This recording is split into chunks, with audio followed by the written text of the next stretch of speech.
أعوذ بالله من الشيطان الرجيم. بسم الله الرحمن الرحيم. الحمد لله رب العالمين، والصلاة والسلام على سيدنا ونبينا ومولانا محمد وعلى آله وأصحابه وأتباعه أجمعين. أما بعد، السلام عليكم ورحمة الله وبركاته. Бұл дүниеден өтіп кеткен марқұм Абдығаппар ағамыздың сөзін тағы бір қайталап, шын мәнінде біз қазақтар, барша қазақ елі, бауырлас қырғыз халқын, бауырлас өзбек халқын, барша мұсылман халқын жақсы көреміз. Атамыз қазақ, қырғыз қазақ бір туған деген.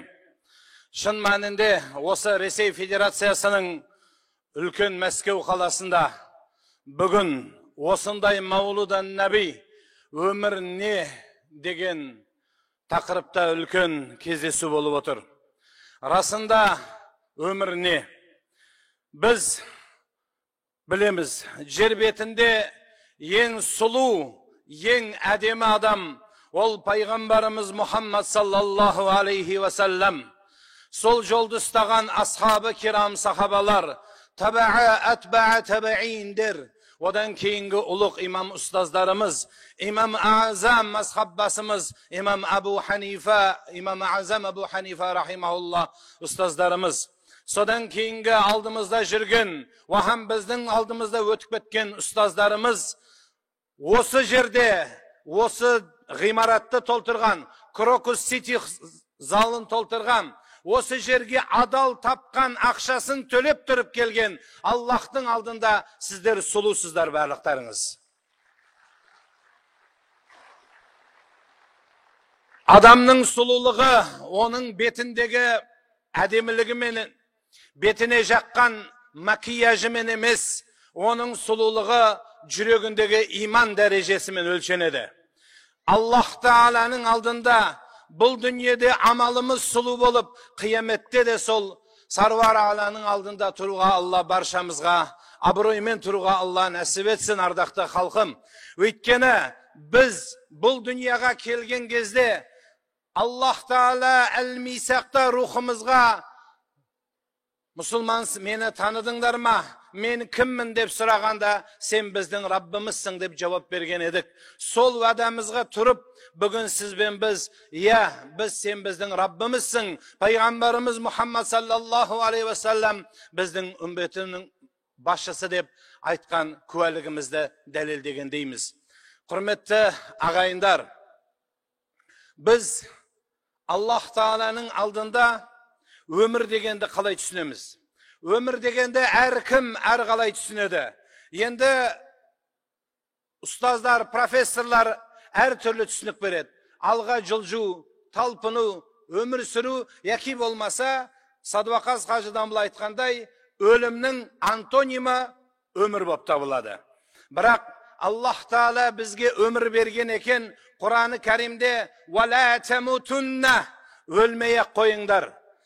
«Илля ва антум муслимун» өлетін болсаңдар, шынайы мұъмин мұсылман болып келіңдер деді.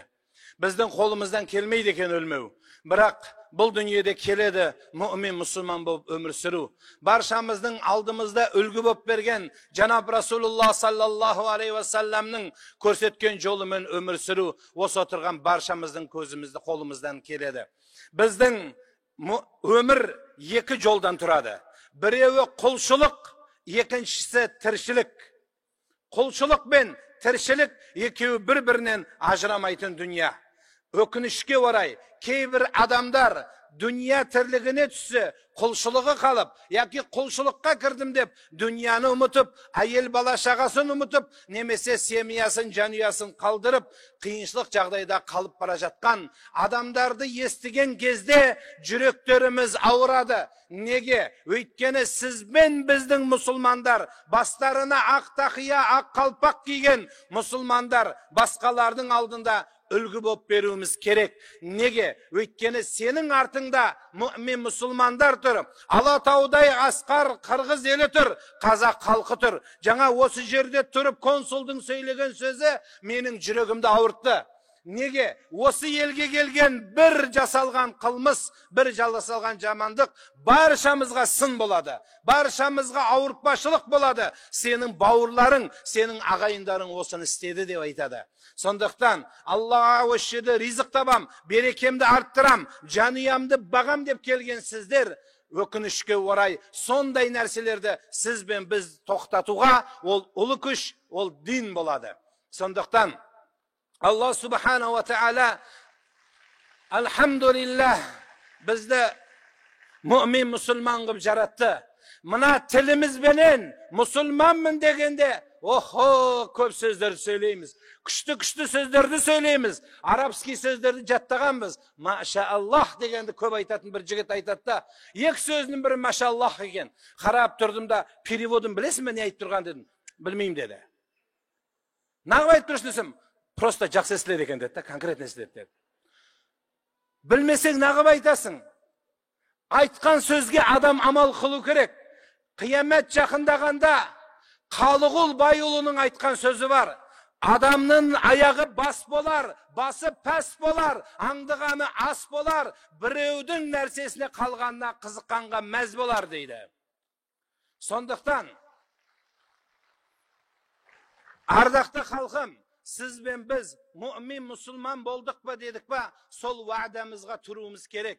Сіз біліңіз, бір күнә істегенде бұл дүниядағы барша мүмин мұсылмандар, ва қияметке кеткен мұсылмандар сіз бен бізге куә болып тұрады. Ей, сенің балаң осын істеп жатыр деп айтылады. Ол Аллах Таала Адам алейхиссалам Ми'ражда, Мұхаммад саллаллаху Ми'ражға шыққанда Адам алейхиссаламды көрген екен. Сол кезде оңға қарап қуанып, солға қарап қайғыратын еді. Бұл неге бұлай істеді дегенде, күнә істегендерді көріп қайғырады, сауап істегендерді көріп қуанады деді ардақтылар. Сондықтан Құдайдан қорықпайды екесің. Ең болмаса дүниядағы мынау тұрған бауырларың менен дүниеден өтіп кеткендерден кішкене мына бетте ұялу керек. Атамыз қазақ қырғызда бір сөз бар. Бетін тіліп жіберсе қан шықпайды деген бір сөз бар.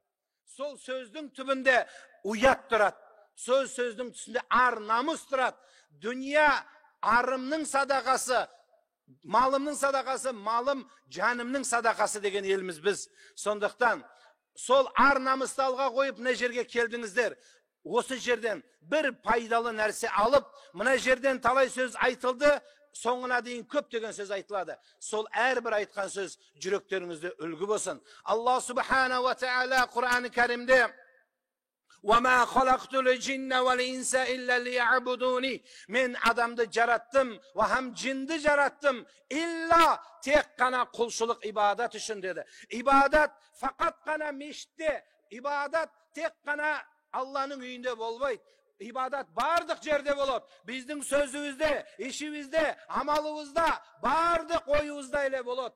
Ошоға біз татықтымыз бұ? О қандайша кетіп атады? Bazı баяғы артқан сөзінде, екі сөздің бір сөзі бисмилла болатын болса, ошо ішімізге біз лайықпыз бұ? Ошоға қарап көрелі.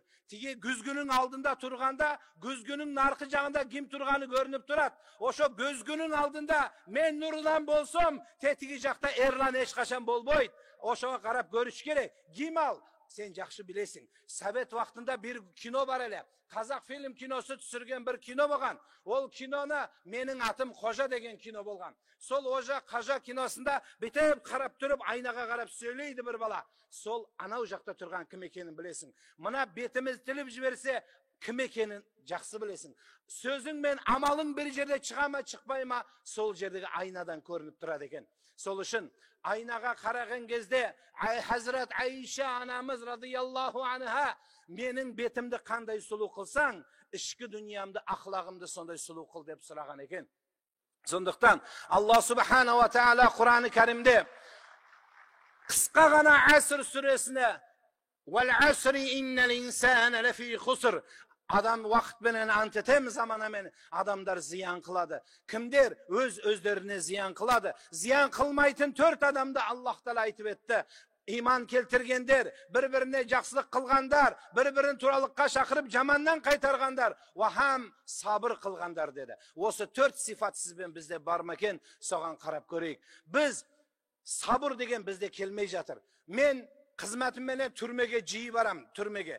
Түрмеге барғанда сол темір тордың ар жағында қара көздер көбейіп кетіпті. Сол қара көздерден сұрайым, не үшін түстің бұл жаққа? Десем айтады, дамла, сабыр болмады менде дейді. Атаң деді, енең деді, қолымды ала жүрдім, мұшташтым, төбелестім, осы жерге түстім деді. Екі ауыз сөз, сабыр қыла алмай қалдық. Біреу бетімізге қарап тұрса, не қарайсың дейміз? Біз өзіміз сұрап аламыз проблеманы. Өзіміз айтамыз, не қарайсың дейміз? Соны қарап olmayma не саған? Мұш жақсы көріп тұрған шығар. Мұш сенен нұр алып тұрған шығар. Сондықтан, ардақты мүмин мұсылмандар, Алла Субхана ва Тааля сізбен бізге біраз амалдарымызды қарап өтуге уақыт берді. Сол уақытымызды Аллах Таала разы болатындай, міне Маулутен Наби дедік. Пайғамбарымыз саллаллаху алейхи ва салламды жақсы көру, үмметі болу, 4 нәрсемен байланатын болса, соның біреуі өмірін жаттап алуымыз керек екенбіз. Біз политиктердің, президенттердің, катта ула адамдардың өмірін жақсы білеміз. Бірақ Жанаб Расулуллах саллаллаху алейхи ва салламның өмірін көп адам біле бермейді. Сол үшін қарап көріңіздер. Біраз қолдарыңызда кітап бар, интернет бар. Пайғамбарымыз саллаллаху алейхи ва салламның өмірін көріп шығыңыздар. Одан кейін, құрметті біздің қаракөз мұсылман бауырлар, білесіздер ме? Мен сөзімді бекер айтқан жоқпын. Құлшылық, ибадат ол барлық жерде болады. Ең бірінші бізде иман тұратын болса, артынан илім тұратын болса, одан кейін адалдық тұратын болса, біздің жанұямыздағы әйел қарындас қыздарымыз жыламаса, одан кейін еркектер, еркек деген сөзге лайықты болса, Аллах Таала Құран-ы Кәримде «Әр-риджалу қауамуна алан-ниса», еркек адам әйелді басқарады дейтін болса, сол еркек риджал деген, сол мен бе деген сұрақты қойыңыз. Біраз біз еркектердің достарымыздың алдында, кластастардың алдында еркек біз, туысқандар келетін кезде походкамыз еркек. Бірақ өмірде Аллах Тааланың елшісі біздің уламаларымыздың еркектігіндей бола аламыз ба?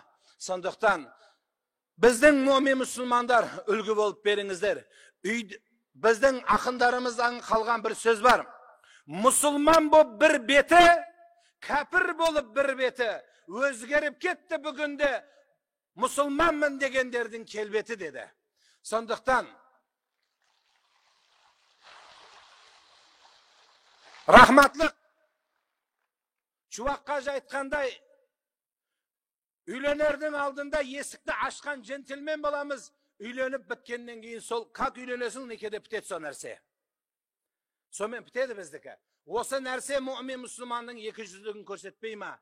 Көшеге жүрген кезде, джентльмен болып үйге келген кезде, қатал қатыгез жауыздар, мына интернетте қойған сауалдарды бүйтіп оқысам, шашым тік тұрады. Сіздер көріп жүрген TikTok пен Instagram'да көрген сұрақтар, ол бір четіндегі бір мұз, бір айсберг қана. Шынайы бізді мүмин мұсылмандар сондай болама. Сол үшін сіздер мына ақ қалпақ киген, тақия киген, жолық орамал тапқан қыздар, сіздер үлгі болып беріңіздер. Маша Аллах, саған қарағанда ләззат алатындай мінезің соған лайықты болсын. Садақаның ең төменгісі күлімсіреген смайл болатын болса күлу, сол бет бүгінде бізде жоқ болып бара жатыр. Қабағымызды чытып, жеп қоюға даяр болып тұрамыз. Жоқ, мүмин мұсылмандар. Қаншама бізді ұрса, пайғамбарымыз саллаллаху алейхи ва саллям қаншама қиыншылық көргенде сабыр қылған болса, сізбен бізге сол нәрсе жетпей бара жатыр. Сондықтан біз жиі айтамыз. Неге? Өйткені бір сіздер сияқты бір мұсылман Англияға барады. Англиядан жүрген кезде Англияның Лондонның четіндегі мешітке барады. Сол мешітке барып тұрған кезде бір күні кондуктор 10 фунт стерлинг артық беріп жіберген екен сдачаға. Сдачаны қайтарғанда 10 фунт стерлинг артық берді. Баяғы мұсылман ойлап тұрды, бетеп қарады 10 екен, лишний беріп тұр. Ойлап келе жатыр, намазға бара жатыр жұмаға. Бұл қатта үлкен компания 10 стерлингке ақшаға ештеңе болмайды. Деді да пұлды қалтаға сап қойды. Отыр. Имам Азам Абу Ханифаның өмірі бір тістеген алмас есіне түсіп кетті әкесінің, атасының. Kıyametin günü 10 funt sterlik basıma bela bolmasın dep, последний остановкаga kelgende konduktorga mına lishni artık beripsin, ma puldu dedi. Sol kezde bagana konduktor aytıptı deydi. Musulman, men bildim seni osunda eken. Men spesialine berdim depti. Bu köreyçi bu musulman kanday adal eken dep berdim depti. Sol kezde bayağı jigit түсіп бара жатып терлеген терін сүртіп, алхамдулилля, бүкіл мұсылмандарды 10 фунт стерликке сатып жіберейін дедім деді.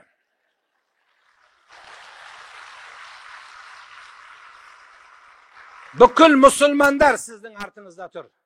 Сіз ойламаңыз мен жалғызбын деп. Сіз жалғыз емессіз. Сіздің артыңызда үммат тұрады. Сондықтан біздің ұстаздарымыз шалынбасын. Ұстаздың артынан лескен жамаат шалынбасын. Сіздерге қарап көп жігіттер бой түзейді. Мына жерде отырған қарындастарымыз, менің апайларым, бастарыңызға иншалла жолық тағылатын, орамал тағылатын күн алыс емес. Сіздердің етектеріңіз ұзаратын күн алыс емес. Мынау таққан қыздарымыздың бақтары ашылып, соларға қарап, салихалы әйел болып, жанұяларыңыз бұдан да бақытты болатын күндер алыс емес. Білесіз бе, біз бақыттымыз, алхамдулилля. Біз бүгіннің үмметі бақыттымыз. Осы жерге келіп, осындай ақша шығарып осы жерге келген сіздер бақыттысыздар. Мынау сүйін дамыл, Алла разы болсын. Не басына проблема керек айтшы.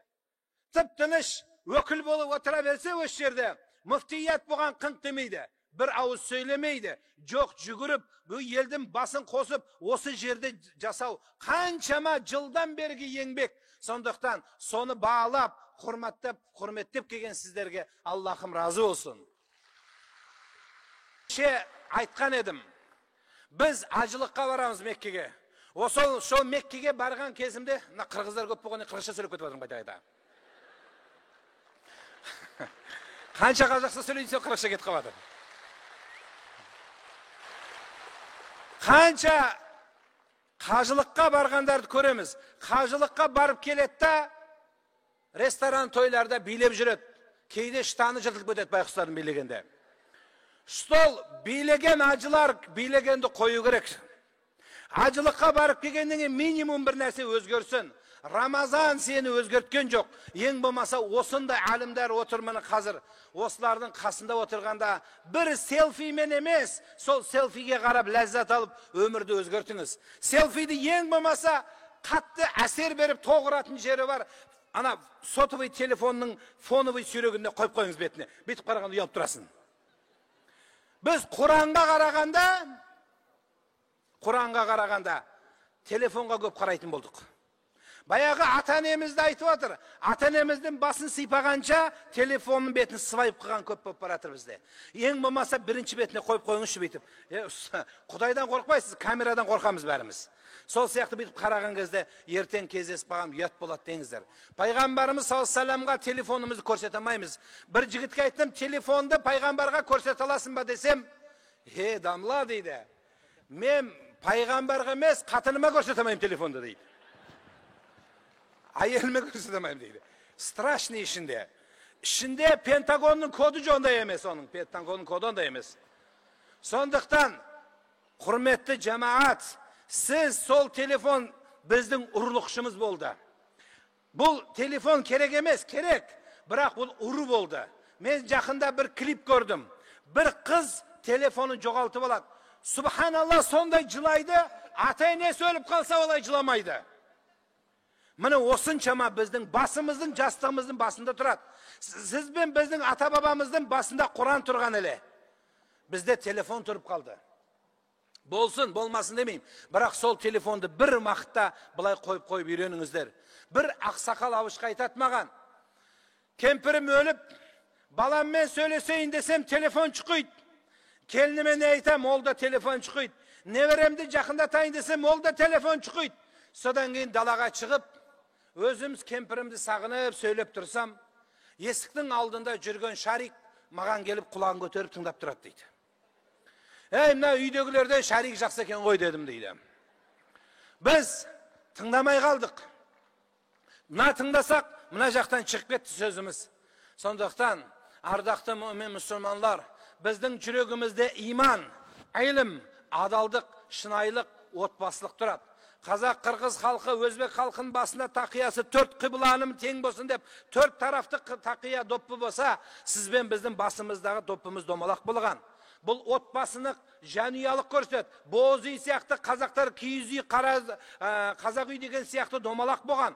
Бұл не деген сөз? Біздің аскен тамағымыздың өзі домалақ болған. Неден? Біз бір-бірімізбен ағайын отбасымыз. Сол үшін Жанаб Расулулла саллаллаху алейхи ва саллямнан кімді жақсы көресің дегенде, ұялмай-ақ Айшаны жақсы көрем деп айтқан. Одан кейін кімді жақсы көресің дегенде, Айшаның әкесін жақсы көрем деп айтқан. Саллаллаху алейхи ва саллям. Сіз бен біз әйелімізді жақсы көреміз деп айту біз үшін өте қиын. Айтатын болсақ, үйленгенше айтамыз. Үйленіп біткеннен кейін қалып қоямыз. Біреудің қалған заты сияқты болып қалады. Сондықтан, ардақты мүмин мұсылмандар, сіз бен біздің патриоттығымыз, бағана гимн ойнағанда бәріміз тұрып, қолымызды былай тұрмыз. Патриоттық. Мына аузыңдағы тіліңді, тұрған үйіңді, подъезді деп айтайын түсінікті болсын, таза ұстағанда басталады сол подъезд. Патриоттық.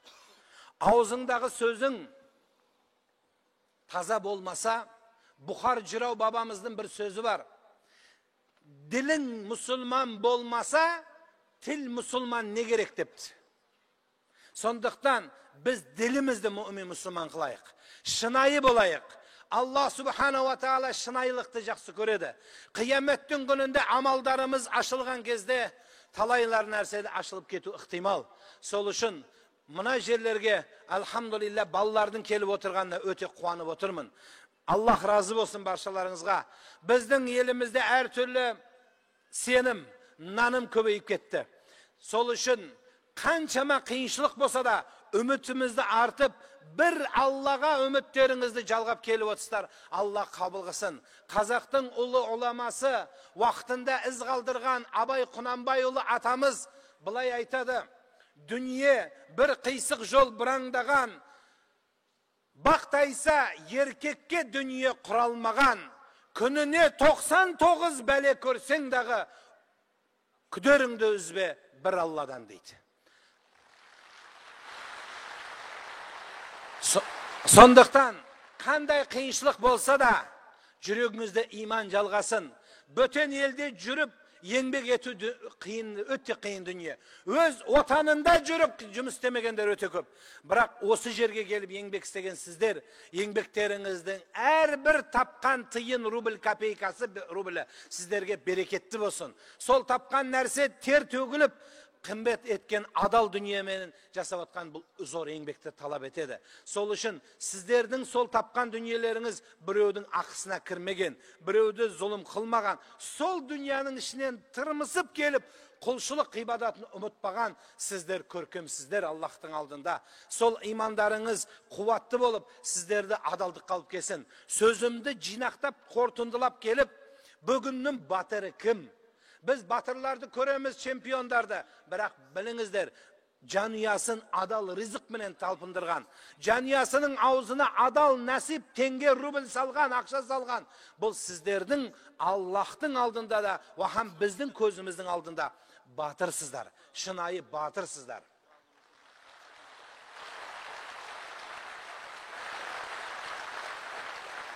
Мен базарда тұрған бір адам айтады, маған келіп, мен исламды қабылдасам дейді. Қалайша не болды, не себеп болды, құтты болсын десем, мен базарда бір жігітке сдача бердім дейді. Сөйтсем артық беріппін 5000 теңге. Банағы жігіт көп ақшаның ішінен үйге санап келіп, мен 5000 теңгені сізге лишний алыппын деп әкеп берді деді. Маған 5000 теңге білінбейді дейді, просто сұрадым дейді. Неге алып келдіңіз десем, мен мұсылманмын, маған сенің ақыңды жеуге болмайды деп әкеп берді деді. Мен мұсылманмын деген кезде, мен сөзсіз иман исламды қабылдадым деді. Сол сіздер. Сол сіздер бауырлар. Сіз осы жақта төккен бір теріңіз Аллахтың жолында, иншалла, жеген ішкенің адал болса, жихад жолында, Алла жолында жұмсалған дүнияға тең болады сіздердің дүниелеріңіз. Алла береке берсін. Бұл қолдарыңыздың жарылғаны, тапқан дүнияның adaldığının işareti. Sizlerden akkan terleriniz dünyalarınızın adaldığının işareti болады. Sonduktan Allah Subhanahu ve Teala siz ben bizde adaldıktın basında жүрген, осы ustazlarımızın артынан lesip, осы жерге жақсы söz uğayın dep kelgen niyetlerinizge Allah'ım razı olsun. Biz acılıkты bağan ayттım go, keçedele ana Suyun Damlanın balası üylengende aytkam. Biz acılıkka kim barab qaytып kelgende özgörбесе, Kırgız halkının mынандай жақсы sözü var. Ölgönçe eşek жаңылбайт, ошондуктан аңылдайт. Bakırganı bolbosu bayguştan akıl tabılbaydı deydi.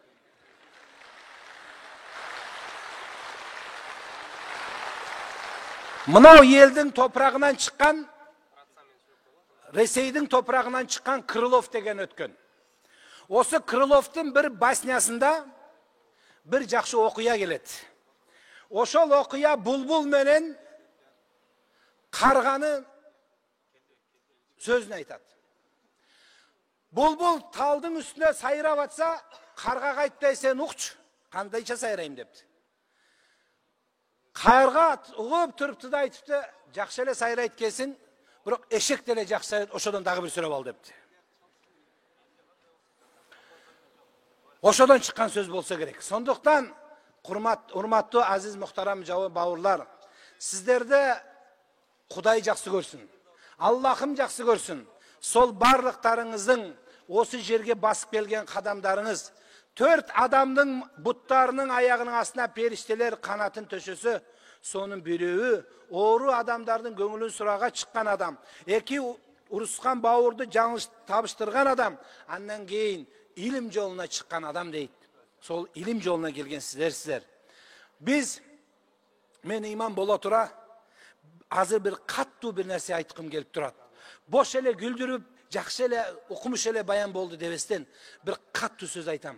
Oşol sizden barlıklarınızın başımızda var. Barlığımızın basında var ağır nerseni aytqım kelip dur. Ardaqta ağayınlar, barlıklarınızga түсінікті болушun öz tilimde, ana tilimde söylep bereyim. Biz janazaga barıp bir mayitni okup janazasını okuyun desem, elдің bäri üydün артына жүгürüp ketdi. Ne boldu desem, ölgen adamның 2 balası birin nuru batır töbelesip. Ayalları çaşın julu batır. Kudalar töbelesi batır eken. Mına jakta mayit kaldı.